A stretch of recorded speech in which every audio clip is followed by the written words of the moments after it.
بسم الله الرحمن الرحيم. طه ما أنزلنا عليك القرآن لتشقى إلا تذكرة لمن يخشى تنزيلا ممن خلق الأرض والسماوات العلى الرحمن على العرش استوى له ما في السماوات وما في الأرض وما بينهما وما تحت الثرى وإن تجهر بالقول فإنه يعلم السر وأخفى الله لا إله إلا هو له الأسماء الحسنى. وهل أتاك حديث موسى إذ رأى نارا فقال لأهلهم كثوا إني آنست نارا لعلي آتيكم منها بقبس أو أجد على النار هدى. فلما أتاها نودي يا موسى إني أنا ربك فاخلع نعليك إنك بالوادي المقدس طوى وأنا اخترتك فاستمع لما يوحى إنني أنا الله لا إله إلا أنا فاعبدني وأقم الصلاة لذكري إن الساعة آتية أكاد أخفيها لتجزى كل نفس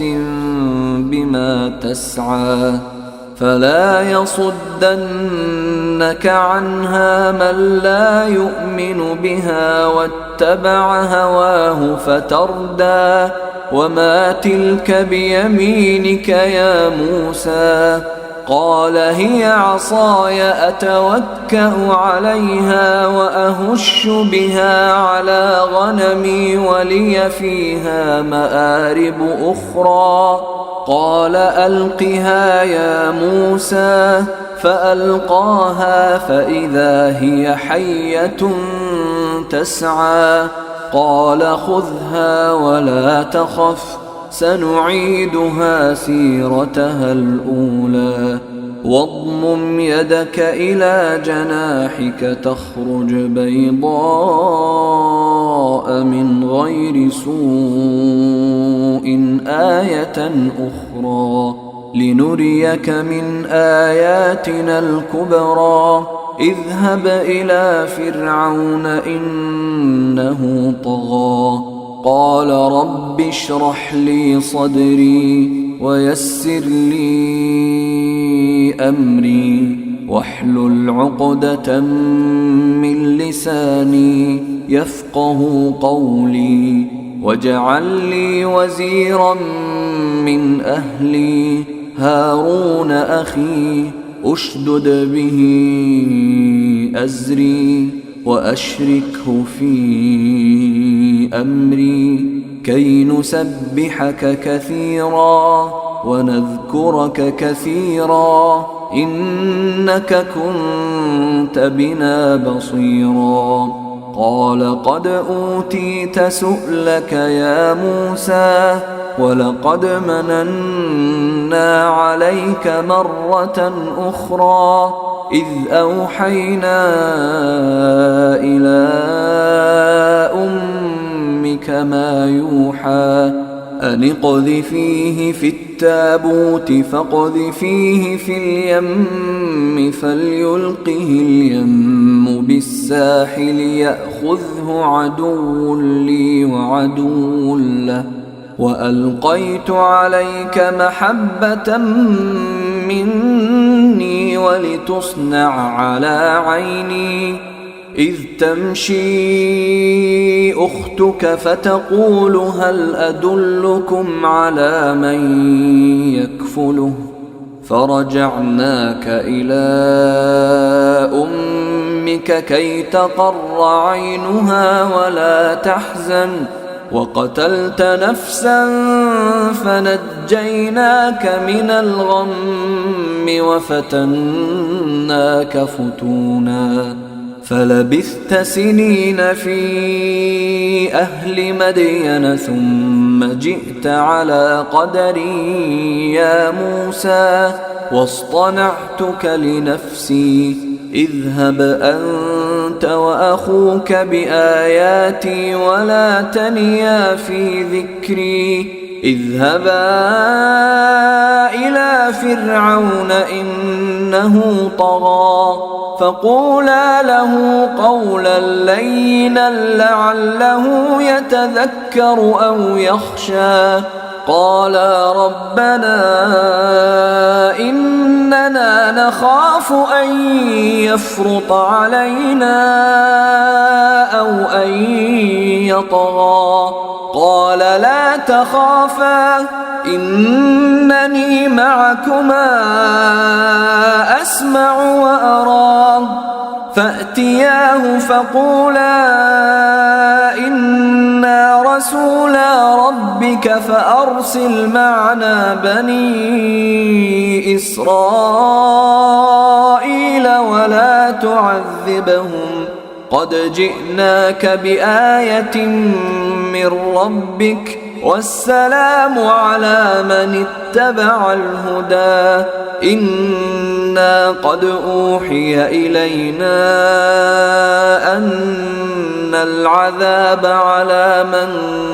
كذب وتولى قال فمن ربكما يا موسى قال ربنا الذي أعطى كل شيء خلقه ثم هدى قال فما بال القرون الأولى قال علمها عند ربي في كتاب لا يضل ربي ولا ينسى الذي جعل لكم الأرض مهدا وسلك لكم فيها سبلا وأنزل من السماء ماء فأخرجنا به أزواجا من نبات شتى كلوا وارعوا أنعامكم إن في ذلك لآيات لأولي النهى منها خلقناكم وفيها نعيدكم ومنها نخرجكم تارة أخرى ولقد أريناه آياتنا كلها فكذب وأبى قال أجئتنا لتخرجنا من أرضنا بسحرك يا موسى فلنأتينك بسحر مثله فاجعل بيننا وبينك موعدا لا نخلفه نحن ولا أنت مكانا سوى قال موعدكم يوم الزينة وأن يحشر الناس ضحى فتولى فرعون فجمع كيده ثم أتى قال لهم موسى ويلكم لا تفتروا على الله كذبا فيسحتكم بعذاب وقد خاب من افترى فتنازعوا أمرهم بينهم وأسروا النجوى قالوا إن هذان لساحران يريدان أن يخرجاكم من أرضكم بسحرهما ويذهبا بطريقتكم المثلى فأجمعوا كيدكم ثم أتوا صفا وقد أفلح اليوم من استعلى قالوا يا موسى إما أن تلقي وإما أن نكون أول من ألقى قال بل ألقوا فإذا حبالهم وعصيهم يخيل إليه من سحرهم أنها تسعى فأوجس في نفسه خيفة موسى قلنا لا تخف إنك أنت الأعلى وألق ما في يمينك تلقف ما صنعوا إنما صنعوا كيد ساحر ولا يفلح الساحر حيث أتى فألقي السحرة سجدا قالوا آمنا برب هارون وموسى قال آمنتم له قبل أن آذن لكم إنه لكبيركم الذي علمكم السحر فلأقطعن أيديكم وأرجلكم من خلاف ولأصلبنكم في جذوع النخل ولتعلمن أينا أشد عذابا وأبقى قالوا لن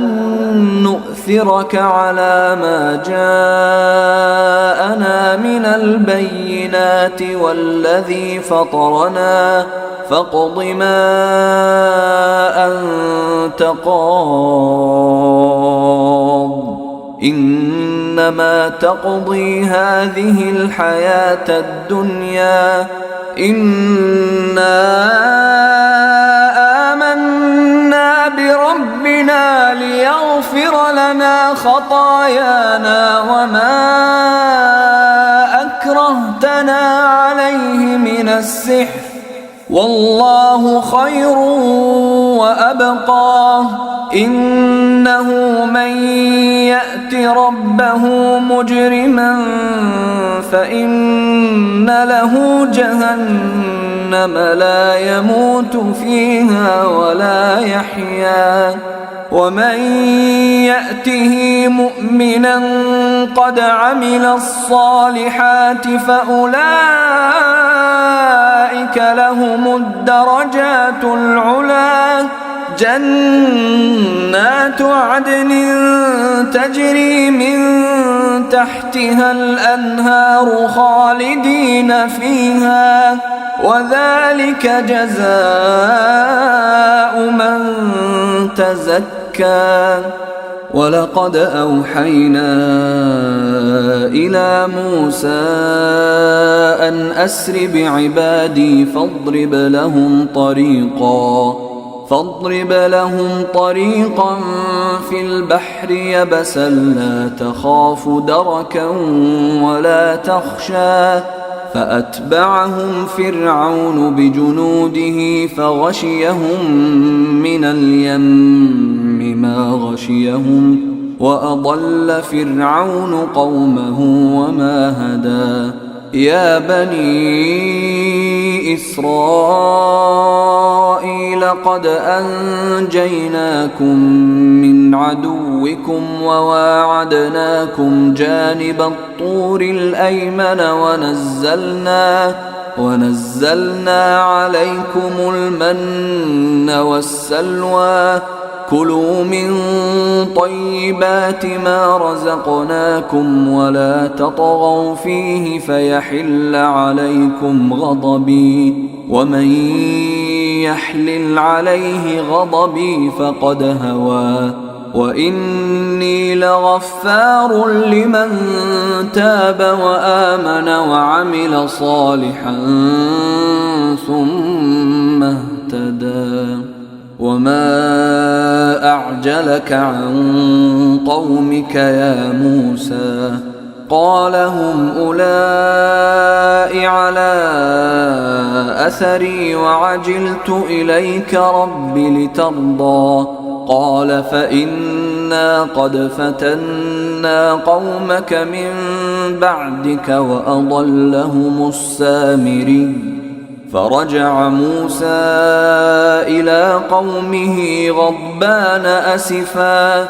قال يا قوم ألم يعدكم ربكم وعدا حسنا أفطال عليكم العهد أم أردتم أن يحل عليكم غضب من ربكم فأخلفتم موعدي قالوا ما أخلفنا موعدك بملكنا ولكننا حملنا أوزارا من زينة القوم فقذفناها فكذلك ألقى السامري فأخرج لهم عجلا جسدا له خوار فقالوا هذا إلهكم وإله موسى فنسي أفلا يرون ألا يرجع إليهم قولا ولا يملك لهم ضرا ولا نفعا ولقد قال لهم هارون من قبل يا قوم إنما فتنتم به وإن ربكم الرحمن فاتبعوني وأطيعوا أمري قالوا لن نبرح عليه عاكفين حتى يرجع إلينا موسى قال يا هارون ما منعك إذ رأيتهم ضلوا ألا تتبعني أفعصيت أمري قال يا ابن أم لا تأخذ بلحيتي ولا برأسي إني خشيت أن تقول فرقت بين بني إسرائيل ولم ترقب قولي قال فما خطبك يا سامري قال بصرت بما لم يبصروا به فقبضت قبضة من أثر الرسول فنبذتها وكذلك سولت لي نفسي قال فاذهب فإن لك في الحياة أن تقول لا مساس وإن لك موعدا لن تخلفه وانظر إلى إلهك الذي ظلت عليه عاكفا لنحرقنه ثم لننسفنه في اليم نسفا إنما إلهكم الله الذي لا إله إلا هو وسع كل شيء علما كذلك نقص عليك من أنباء ما قد سبق وقد آتيناك من لدنا ذكرا من أعرض عنه فإنه يحمل يوم القيامة وزرا خالدين فيه وساء لهم يوم القيامة حملا يوم ينفخ في الصور ونحشر المجرمين يومئذ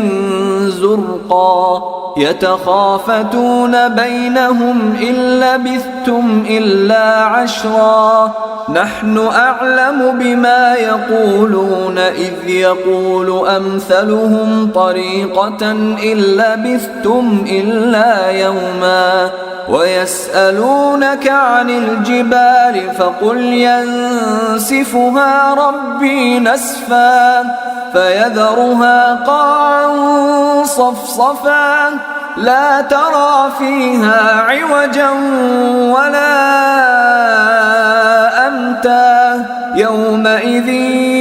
يتبعون الداعي لا عوج له وخشعت الأصوات للرحمن فلا تسمع إلا همسا يومئذ لا تنفع الشفاعة إلا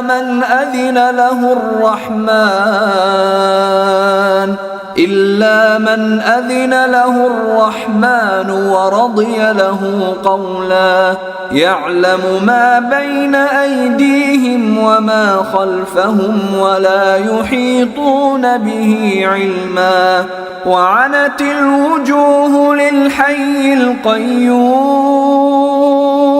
وقد خاب من حمل ظلما ومن يعمل من الصالحات وهو مؤمن فلا يخاف ظلما ولا هضما وكذلك أنزلناه قرآنا عربيا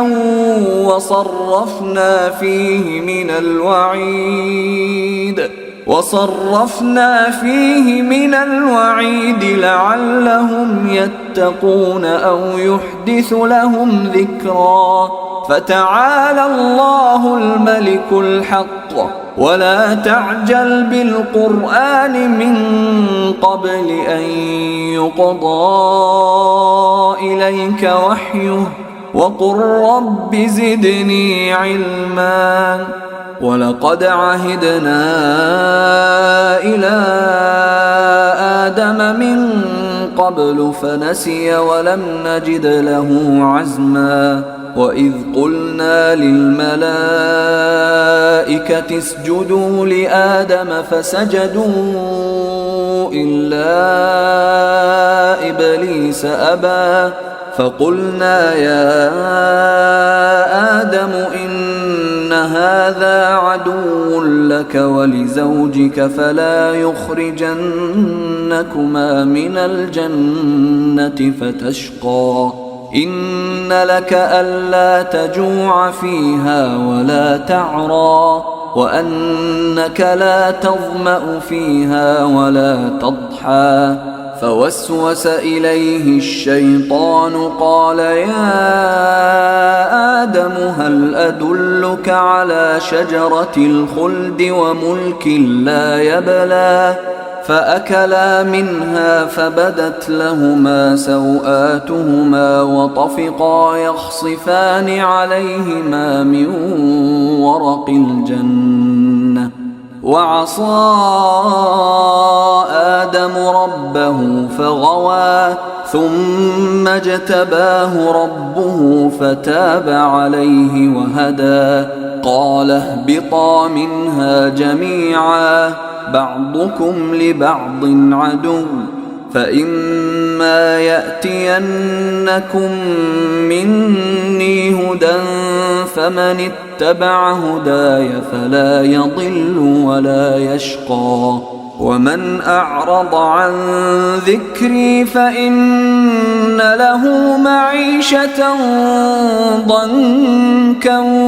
ونحشره يوم القيامة أعمى قال رب لم حشرتني أعمى وقد كنت بصيرا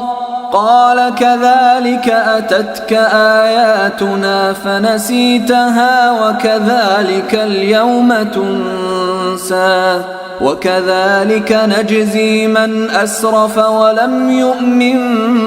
بآيات ربه ولعذاب الآخرة أشد وأبقى أفلم يهد لهم كم أهلكنا قبلهم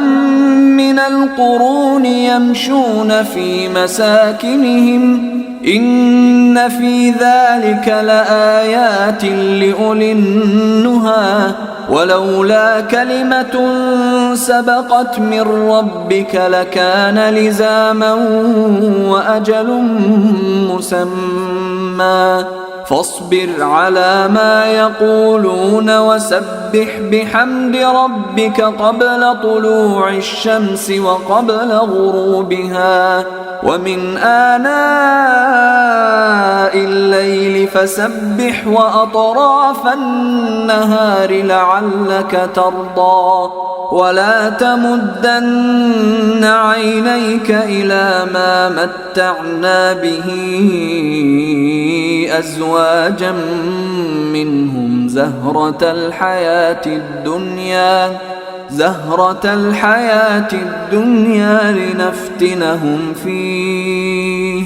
ورزق ربك خير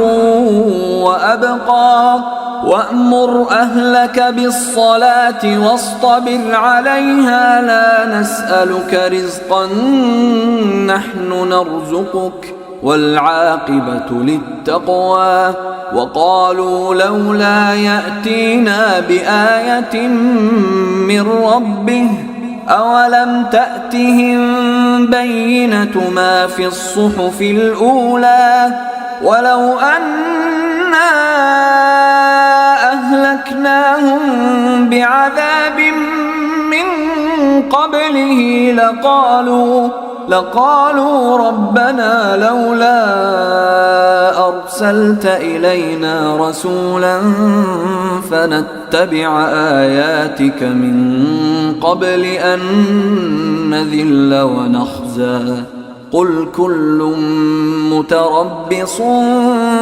فتربصوا فستعلمون من أصحاب الصراط السوي ومن اهتدى.